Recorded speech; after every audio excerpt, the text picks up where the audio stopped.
வணக்கம். நான் உங்களுக்கு ஒரு வீடியோ ஷேர் பண்ணியிருக்கேன்ல. அந்த வீடியோல பார்த்தீங்கன்னா, ஒரு சாமியார். அந்த சாமியார் வந்து அந்த குழந்தை மேல ஏறி நிப்பாரு. அதாவது அந்த குழந்தைக்கு கிட்டத்தட்ட ஒரு 4லிருந்து 5 வயசு இருக்கும். அவ்வளோதான். ஆனா, அந்த சாமியாருக்கு பார்த்தீங்கன்னா, வயசு வந்து அதிகம். வயசும் வந்து அதிகம். கொஞ்சம் வயசானவரு. குழந்தையுடைய எடை பார்த்தீங்கன்னா, ஒரு 10 கிலோக்குள்ள தான் இருக்கும்.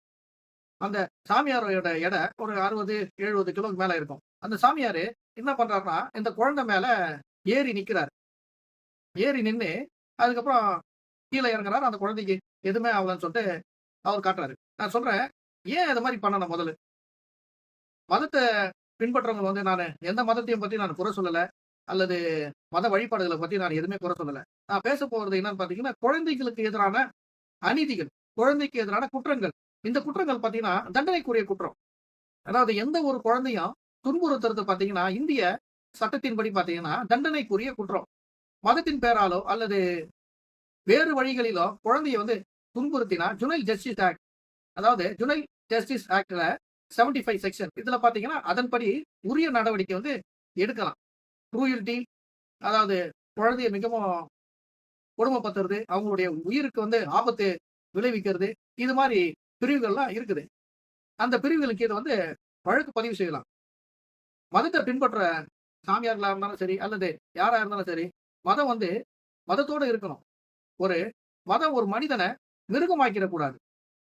இந்த வீடியோ பார்க்கும்போது வீடியோ பார்க்கும்போது பார்த்தீங்கன்னா, மிகவும் வருத்தத்த தருது. ஒரு சின்ன குழந்தை அது உயிர் போயிருந்தா என்ன ஆயிருக்கும்? எந்த கடவுள் குடுத்திருப்பாங்க உயிர? உயிர குடுத்திருக்க மாட்டாங்க. முதல்ல பார்த்தீங்கன்னா, அனைவரும் சட்டத்த அறியணும். விழிப்புணர்வோட இருக்கணும். நாம செய்யறது வந்து சரியா, தவறான்னு சொல்லிட்டு முதல்ல வந்து தெரிஞ்சுக்கணும். இதே அந்த சாமியார் மேல சாமியாருக்கு ஒரு குழந்தைக்கு 10 கிலோ வெயிட். 70 கிலோ வெயிட் உள்ள சாமியார் வந்து ஏறி நிக்கிறாரு. அதே அந்த சாமியார் வந்து அவருடைய நம்பிக்கையின்படியே குழந்தைக்கு வந்து ஒண்ணுமே ஆகலன்னா, அதே சாமியார படுக்க போட்டு அவர் மேல வந்து 10 மடங்கு எடை உள்ள அதாவது 700லிருந்து 800 கிலோ எடையுள்ள யாராவது ஒரு நபரையோ அதாவது வெயிட்டையோ அல்லது யானை காலையோ எடுத்து வைத்து மிதித்தா என்ன ஆவாரு அவரு? இறந்து தான் போவாரு. ஆகவே இந்த செய்திகள்லாம் பார்க்கும்போது பார்த்தீங்கன்னா, மிகவும் வருத்தம் அளிக்குது. இது எல்லாமே வந்து தண்டனைக்குரிய குற்றங்கள். ஒரு சகோதரர் இத ஷேர் பண்ணியிருந்தாரு. ஹியூமன் ரைட்ஸ் கண்ணில் படும் வரை ஷேர் செய்யுங்கன்னு சொல்லிட்டு ஷேர் பண்ணியிருந்தாரு. நான் என்ன சொல்றேன், இது மாரி தகவல்லாம் உங்களுக்கு தெரிஞ்சுச்சுன்னா, நமக்கு அருகாமையில இது மாரி சம்பவங்கள்லாம் வந்து நடந்துச்சுன்னா, சைல்டு ஹெல்ப்லைன் நம்பர் இருக்கு. அத தொடர்பு கொள்ளலாம். அல்லது அருகாமையில் உள்ள காவல் நிலையத்தில தொடர்பு கொண்டு புகார் அளிக்கலாம். இது மாரி சம்பவங்கள்லாம் நடக்கிறத வந்து நாம வந்து தவிர்க்கணும். குழந்தைகள் பார்த்தீங்கன்னா, நாம எவ்வளவு முக்கியத்துவம்